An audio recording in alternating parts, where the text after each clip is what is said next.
Topic of the video today is primary biliary cholangitis versus primary sclerosing cholangitis.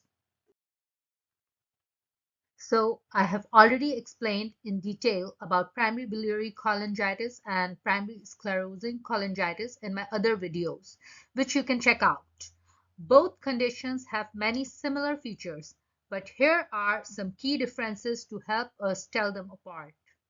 First, let's talk about gender prevalence. For primary sclerosing cholangitis, it's more common in males. On the other hand, primary biliary cholangitis is more common in females.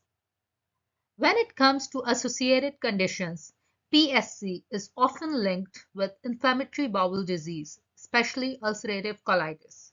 In contrast, PBC is associated with other autoimmune conditions like Sjogren's syndrome, CREST syndrome, and rheumatoid arthritis. Involvement of bile ducts is another key differentiator. PSC involves both intrahepatic and extrahepatic bile ducts, whereas PBC affects only the intrahepatic bile ducts. For diagnostic markers, PSC is typically associated with PANCA, that is perinuclear antineutrophil cytoplasmic antibodies. Meanwhile, PBC is linked to antimitochondrial antibodies.